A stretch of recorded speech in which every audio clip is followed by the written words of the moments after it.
पाकिस्तान की नाक में दम करने वाला संगठन टीटीपी यानी तहरीक-ए-तालिबान पाकिस्तान ने अब ऐसा ऐलान किया जिसने पाकिस्तान सरकार और सेना की नींद उड़ा दी। जी हां, टीटीपी ने अब पाकिस्तान से निपटने के लिए मिसाइलें बनाने का ऐलान कर दिया है। इसके साथ ही यह भी साफ कर दिया कि अब वो पाकिस्तान से कोई बातचीत नहीं करेगा। टीटीपी ने घोषणा की है कि वो अपनी ऑपरेशनल क्षमता का विस्तार करने के लिए मिसाइल हर हाल में बनाएगा।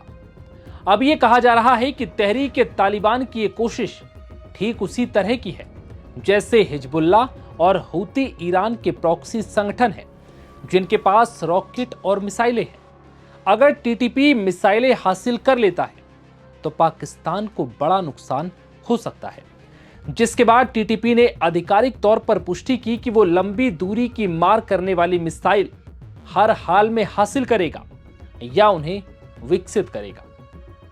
दरअसल अफगानिस्तान में मौजूद टीटीपी संगठन और पाकिस्तान की सेना के बीच अक्सर जंग की खबरें सामने आती रहती हैं। पाकिस्तान अफगानिस्तान में पल रहे टीटीपी को आतंकी संगठन बताता है और उन पर अक्सर एयर स्ट्राइक करता है, यानी इसके अलावा जमीनी हमले भी करता है। ऐसे हमलों में अफगान के कई आम नागरिक भी मारे जाते हैं, जिससे फिर ये जंग सीधे तौर पर अफगानिस्तान के तालिबानों और पाकिस्तान की सेना के बीच छिड़ जाती है। लेकिन इस बीच टीटीपी का ये ऐलान वाकई हैरान कर रहा है। इतना ही नहीं, टीटीपी ने पाकिस्तान सरकार के साथ किसी भी प्रकार की शांति वार्ता से भी साफ इनकार कर दिया।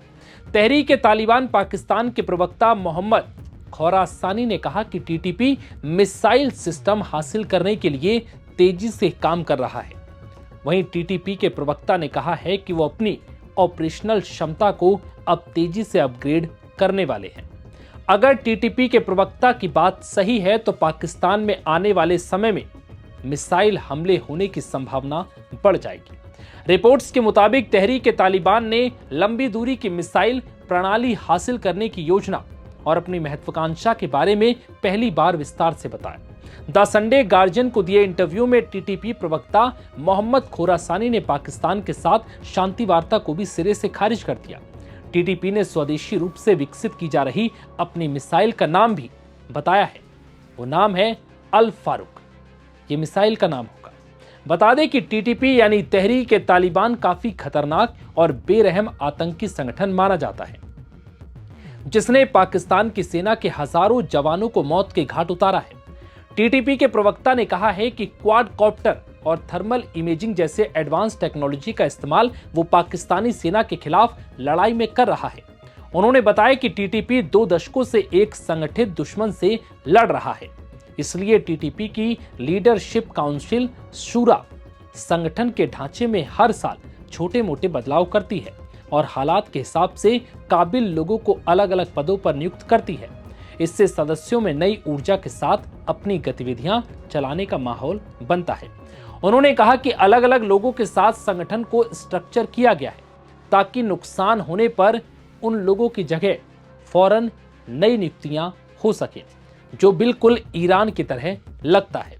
वहीं इस सवाल पर कि पाकिस्तान के कब्जे वाले कश्मीर में शासन और आर्थिक मुद्दों को लेकर समय समय पर विरोध प्रदर्शन होते रहते हैं, टीटीपी इन विरोध प्रदर्शनों को कैसे देखता है और क्या उस इलाके में संगठन की कोई मौजूदगी या समर्थन नेटवर्क है?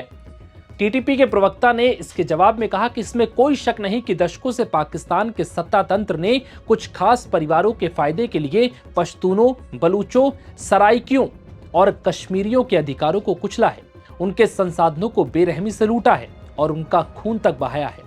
उन्होंने कहा कि पाकिस्तान के कब्जे वाले कश्मीर समेत पूरे पाकिस्तान में अब इसके खिलाफ जागरूकता बढ़ी है, इसलिए लोग समय समय पर इकट्ठा होते हैं, विरोध प्रदर्शन करते हैं, जिसके बाद अब तहरीक-ए-तालिबान ने पाकिस्तान के खिलाफ बड़ी जंग की तैयारी शुरू कर दी है, क्योंकि इस ऐलान के बाद ऐसा लग रहा है कि अगर टीटीपी मिसाइल हासिल करने में कामयाब हो गया तो ये पाकिस्तान के लिए बहुत बड़ी मुसीबत बन सकती है।